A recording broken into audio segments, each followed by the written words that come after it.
Voici l'église baptiste des cités à Port-au-Prince, Haïti, maintenant dans l'air, avec son programme évangélique hebdomadaire pour l'édification des saints et l'éducation spirituelle de notre nation dans l'attente du jour très proche de l'enlèvement des croyants. Commençons notre service avec le chant « Unissons nos cœurs et nos voix ». Unissons nos cœurs et nos voix pour célébrer le roi des rois qui mourut pour nous sur la croix, victime expiatoire. Béni soit le jour du Seigneur, jour de triomphe et de bonheur, que partout monte en son honneur un hymne de victoire. Il vivait ressuscité, rayonnant d'immortalité, du sépulcre il est remonté vers son trône de gloire. Béni soit le jour du Seigneur, jour de triomphe et de bonheur, que partout monte en son honneur un hymne de victoire.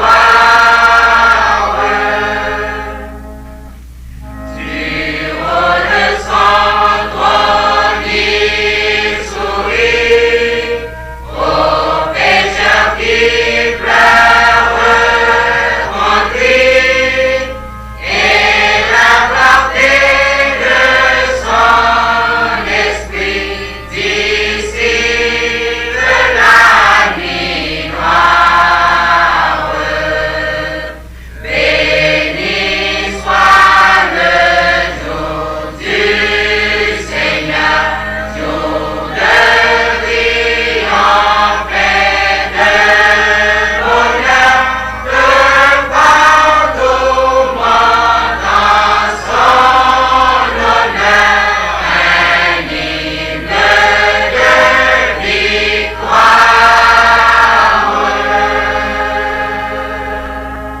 Avant la prière, nous allons vous lire quelques versets dans l'Épître aux Hébreux au chapitre 11. Nous vous lirons plus précisément les versets 6, puis les versets partant du verset 23 au verset 30 inclusivement. Sans la foi, il est impossible d'être agréable à Dieu, car il faut que celui qui s'approche de Dieu croit que Dieu existe et qu'il est le rémunérateur de ceux qui le cherchent. C'est par la foi que Moïse, à sa naissance, fut caché pendant 3 mois par ses parents parce qu'ils virent que l'enfant était beau et qu'ils ne craignirent pas l'ordre du roi. C'est par la foi que Moïse, devenu grand, refusa d'être appelé fils de la fille de Pharaon, aimant mieux être maltraité avec le peuple de Dieu que d'avoir pour un temps la jouissance du péché, regardant l'opprobre de Christ comme une richesse plus grande que les trésors de l'Égypte, car il avait les yeux fixés sur la rémunération. C'est par la foi qu'il quitta l'Égypte, sans être effrayé de la colère du roi, car il se montra ferme, comme voyant celui qui est invisible. C'est par la foi qu'il fit la Pâque et l'aspersion du sang, afin que l'exterminateur ne touchât pas au premier-né des Israélites. C'est par la foi qu'ils traversèrent la mer Rouge comme un lieu sec, tandis que les Égyptiens qui en firent la tentative furent engloutis. C'est par la foi que les murailles de Jéricho tombèrent après qu'on en eut fait le tour pendant 7 jours. Et maintenant, prions ensemble, chers amis. Dieu d'amour, nous te remercions pour ces hauts faits qui sont arrivés pour nous servir d'exemple et que le Saint-Esprit a mis à l'écrit pour notre instruction. Donne-nous d'être dociles à tes enseignements et fidèles dans leur mise en pratique dans notre vie. Tu sais notre crédulité. Viens au secours de notre foi pour ta gloire. Nous te supplions de rendre attentifs à ta voix les pasteurs, les prédicateurs et les moniteurs et monitrices de nos écoles du dimanche, afin qu'ils soient en mesure de bien remplir leur rôle de dispensateurs de ta parole. Donne-nous de présenter ta parole droitement, clairement, afin que ceux que nous instruisons comprennent la nécessité d'obéir à ta parole pour voir éclater tes merveilles dans leur vie. Aide-nous, Père, dans cette noble mission à laquelle tu nous as appelés. Sois le consolateur de ceux qui pleurent, sois le médecin de ceux qui sont malades, sois le berger de ceux qui ont faim, et sois la lumière de ceux qui marchent dans les ténèbres spirituelles. Conduis notre nation, inspire le chef de l'État, anime ton Église et convertis à Jésus-Christ les âmes qui cherchent leur voie dans ce monde de confusion. Nous te prions ainsi dans l'assurance que tu nous répondras par Jésus-Christ notre Sauveur, ton Fils bien-aimé. Amen. Et chantons ensemble par tous les saints glorifiés. Par tous les saints glorifiés, Jésus inspire la louange,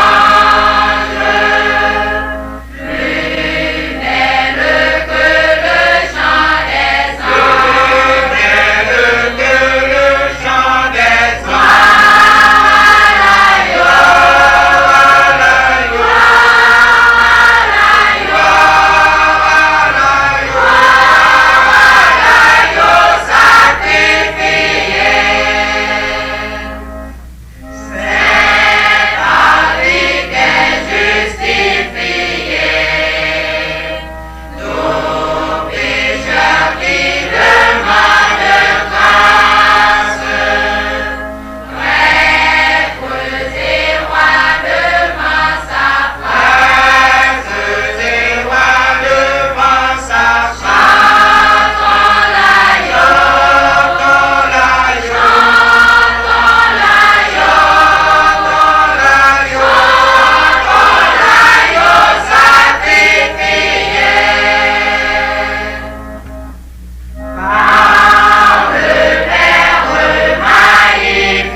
Nous voudrions vous parler aujourd'hui du secret de la puissance de la foi.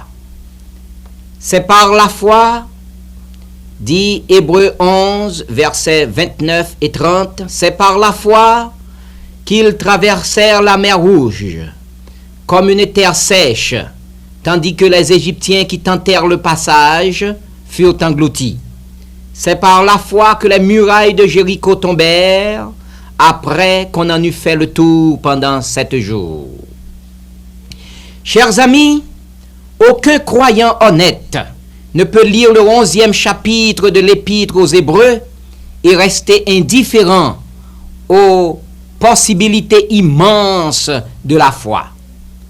En effet, le Saint-Esprit a inclus ce chapitre dans la lettre aux Hébreux pour encourager tous les croyants, non seulement à confesser leur foi en Dieu, mais aussi à manifester puissamment cette foi devant les diverses situations auxquelles ils font face dans la vie de chaque jour.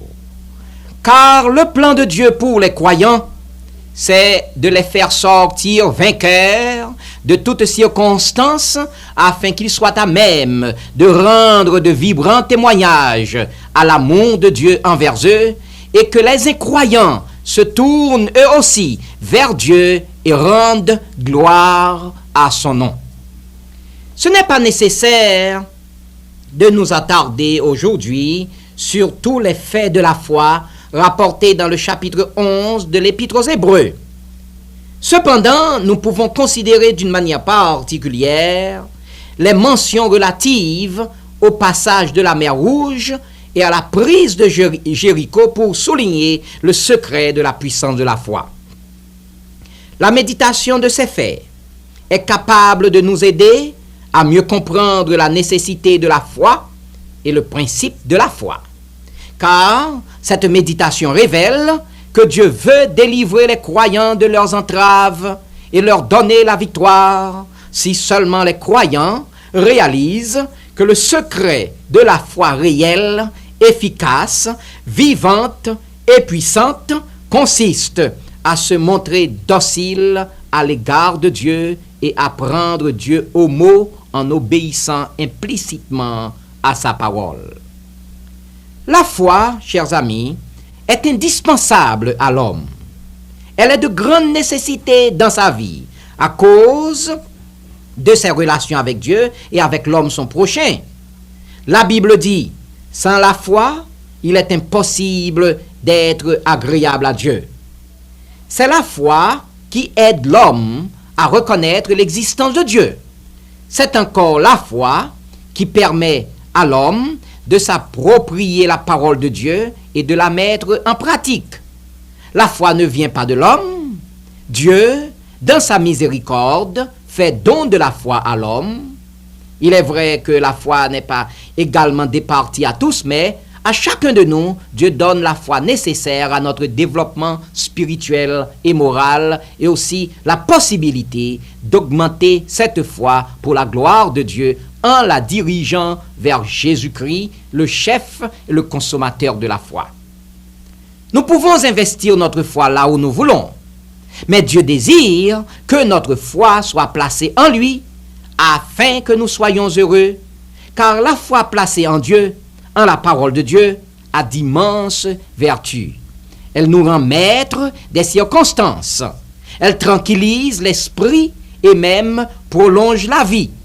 Aussi l'auteur de l'Épître aux Hébreux adresse-t-il aux croyants la salutaire exhortation d'éviter l'incrédulité. « Frères, prenez garde, dit-il, que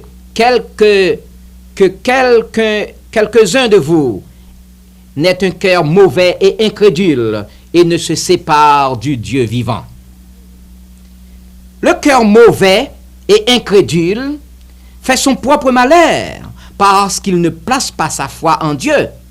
À ce propos, l'illustration la plus impressionnante est le sort fait à la génération qui a traversé la mer Rouge. Cette génération a péri dans le désert. Ils étaient 600 000, ceux qui traversèrent à sec la mer Rouge. 2 seulement, Caleb et Josué, ont vu tomber les murailles de Jéricho 40 ans après la sortie de l'Égypte.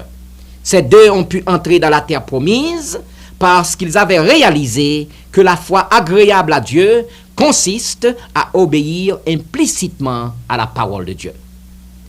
L'obéissance à la parole de Dieu est le principe clé de la puissance de la foi. C'est ce principe qui a rendu possible la grande délivrance opérée par Dieu en faveur du peuple d'Israël devant la mer Rouge. Afin de rafraîchir notre mémoire, il y a lieu de nous tourner au 14e chapitre du livre de l'Exode pour revoir l'histoire du passage de la mer Rouge. Quand Pharaon laissa aller le peuple de Dieu, Dieu lui-même dirigea ce peuple vers la presqu'île face à la mer Rouge, parce que, dans sa providence, Dieu ne voulut pas laisser le peuple aller par un chemin plus court qui serait dangereux pour sa foi. Cependant, le peuple allait se trouver bientôt dans un étau, comme dans un étau, car l'armée puissante de Pharaon le poursuivait et lui laissait très peu de chances de salut à cause de la mer Rouge qui s'étendait vaste devant le peuple apparemment prête à l'engloutir. Le peuple, face au danger qui le menaçait par devant et par derrière, naturellement fut pris de panique et exprima hautement ses désappointements à Moïse. Entre-temps, l'armée de Pharaon ne cessait d'avancer. La situation ainsi devenait difficile pour Moïse, qui chercha vainement à édifier la foi du peuple dans la puissance de Dieu de le délivrer. C'est dans de telles situations presque inextricables que Dieu alors commanda à Moïse de faire avancer le peuple. Parle aux enfants d'Israël et qu'ils marchent. Toi, lève ta verge, étends la main sur la mer et fends-la. Et les enfants d'Israël entreront au milieu de la mer à sec. L'ordre divin est catégorique. Il faut faire avancer le peuple vers la mer. Il faut aussi faire l'acte apparemment banal de lever la verge et d'étendre la main sur la mer. À quoi cela rimera-t-il? Comment la mer peut-elle être fendue? A-t-on déjà vu pareille chose dans l'histoire? Ce sont là, chers amis, des questions que nos croyants modernes, les incrédules, se seraient posées. Mais il en est tout différent pour Moïse. Dieu a parlé, il a donné des ordres, cela suffit. Il s'agit de mettre la puissance de Dieu à l'épreuve par l'obéissance à sa parole. Aussi Moïse obéit-il. Il sait que Dieu est tout-puissant, fidèle et plein d'amour pour son peuple. Il a la profonde conviction que Dieu ne peut ni se tromper, ni décevoir ses enfants. Il est sûr que Dieu fera ce qu'il a promis. La foi de Moïse en la parole de Dieu le portait à agir en la circonstance exactement comme Dieu lui avait ordonné. Voilà comment la délivrance a eu lieu. C'est par la foi, affirment les Écritures, qu'ils traversèrent la mer Rouge comme un lieu sec, tandis que les Égyptiens qui tentèrent le passage furent engloutis. Cet événement confirme la vérité, à savoir que le secret de la puissance de la foi pour accomplir des miracles, faire des prodiges et réaliser des choses qui étonnent l'esprit humain réside dans notre obéissance à la parole de Dieu. C'est ce même principe clé de la puissance de la foi que 40 ans plus tard, Josué mettra en pratique quand il s'agira de faire tomber les murs de Jéricho pour permettre au peuple d'entrer dans la terre promise. L'Éternel lui avait donné la tactique à suivre. Cette tactique que nous trouvons dans Josué 6 du verset 2e au verset 5e consistait à faire le tour des murs de Jéricho pendant 7 jours, une fois pendant les premiers 6 jours et 7 fois au 7e jour. À la 7e fois, le 7e jour, on devait sonner la corne retentissante et le peuple devait pousser de grands cris. C'était tout. Une telle tactique, à n'en pas douter, semble, aux yeux du monde, ridicule et vouée à l'échec. Mais il est, chers amis, dans le dessein de Dieu de confondre les savants de ce monde par des choses ridicules, afin que personne ne mette sa gloire dans les hommes. car la science de ce monde n'est que balbutiement devant celle de Dieu. Josué savait que Dieu honore toujours sa parole et que le devoir de celui qui a la foi en Dieu, c'est d'obéir à la parole de Dieu, sans modifier cette parole et sans mettre en doute la raison de cette parole. Josué, par conséquent, a suivi à la lettre l'ordre de Dieu. Et au 7e jour, en effet, après le 7e tour, Dieu a fait tomber devant lui les murailles de Jéricho. Cette démonstration de la puissance de la foi, chers amis, sont arrivées pour servir d'exemple et elles ont été écrites pour notre instruction. C'est la puissance de Dieu qui a ouvert la route au travers de la mer Rouge et qui a renversé les murs de Jéricho. Mais cette puissance, Dieu l'a mise en branle en faveur du peuple d'Israël parce que Moïse d'une part et Josué d'autre part avaient tous deux obéi à la parole que Dieu leur avait fait entendre, chacun en ce qui le concernait. Notre Dieu est encore le même et inchangé reste le principe clé de la puissance de la foi. Notre foi en Dieu doit nous stimuler à prêter attention à la parole de Dieu, à sonder, à étudier cette parole, à en être pénétré, afin que dans toutes les situations de la vie, nous nous appliquions à obéir à la parole de Dieu pour faire constamment l'expérience de la victoire. Par ailleurs, notre foi en Dieu doit nous faire accepter Jésus-Christ comme notre sauveur et notre médiateur. Car la parole de Dieu dit, la victoire par laquelle le monde a été vaincu, c'est notre foi. Quel est celui qui est victorieux du monde, sinon celui qui croit que Jésus est le Fils de Dieu. Jésus-Christ est celui par lequel Dieu nous parle. Dans l'obéissance à Jésus-Christ, notre foi deviendra puissante et ainsi, il nous sera possible de surmonter toutes les situations difficiles qui peuvent surgir devant nous.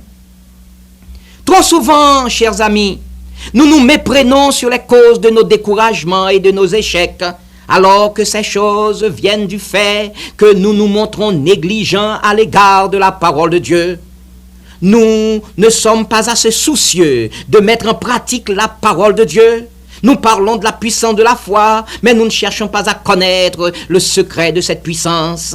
Aujourd'hui, puisque nous savons que la puissance de notre foi dépend de notre docilité à l'égard de Dieu et de notre obéissance à sa parole, prenons la détermination de vivre une vie de victoire par la ferme décision d'obéir implicitement à la parole de Dieu. Demandons au Seigneur de venir au secours de notre incrédulité. Abandonnons-nous à Jésus-Christ afin que son esprit d'obéissance à Dieu nous éclaire, nous dirige et nous soutienne chaque jour. Et maintenant, prions encore une fois, chers amis. Père, nous te remercions pour le don de la foi que tu nous accordes. Continue à te montrer miséricordieux à notre égard, en nous aidant à sonder chaque jour ta parole, à la comprendre et à la mettre en pratique afin que nous menions une vie agréable à toi. Par ton Fils, notre Sauveur Jésus-Christ, exauce-nous. Amen. Et pour terminer notre service, nous allons chanter le cantique créole à la belle gloire marcher avec Jésus. À la belle gloire marcher avec Jésus, il verse sol pour moi, dans moi prend plaisir dans lui chaque jour. C'est grand joie de Jésus côté moi, il a fait tout partout. Gloire à Dieu, c'est une belle gloire pour moi. À la belle gloire marcher avec Jésus.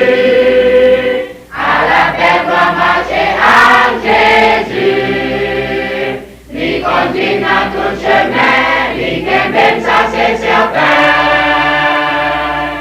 À la belle gloire marcher à Jésus. À la belle gloire même lui fait loin pour connaître lui tout près. À la prier à confiance à foi.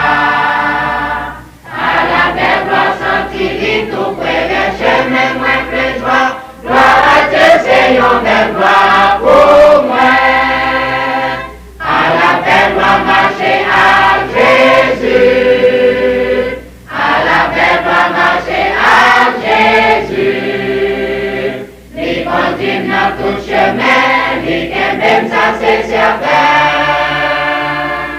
À la belle voix marcher à Jésus. À la belle voix de la taille, bon Dieu, à qui m'a va marcher, pour toujours porter ma arrêter. Ça va yon merveille, m'a chanter pour toute l'éternité. Gloire à Dieu, c'est yon belle voix pour moi. À la belle voix marcher à Jésus. À la belle voix marcher à Jésus. Il continue dans tout chemin, il aime même ça c'est certain. À la belle voix marcher à Jésus. Notre message du jour a pour titre « Le secret de la puissance de la foi ». Que la grâce de notre Seigneur Jésus-Christ, l'amour de Dieu le Père et la communion du Saint-Esprit soient et demeurent avec chacun de nous à présent et éternellement. Amen.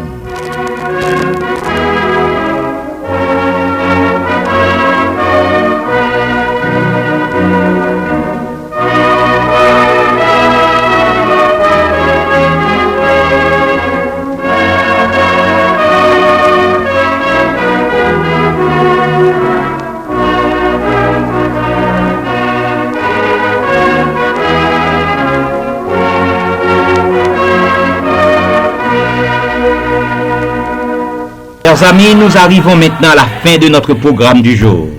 La semaine prochaine à la même heure et sur les mêmes ondes, l'Église baptiste des Cités à Port-au-Prince espère vous retrouver à l'écoute. Nous souhaitons vous voir venir adorer le Seigneur avec nous à l'Église. Au plaisir de vous rencontrer bientôt à l'Église baptiste des Cités sur la route de Delmar, nous demandons au Seigneur de répandre richement ses grâces dans votre vie afin que désormais vous ne preniez plus son nom en vain pour votre bonheur spirituel. Amen.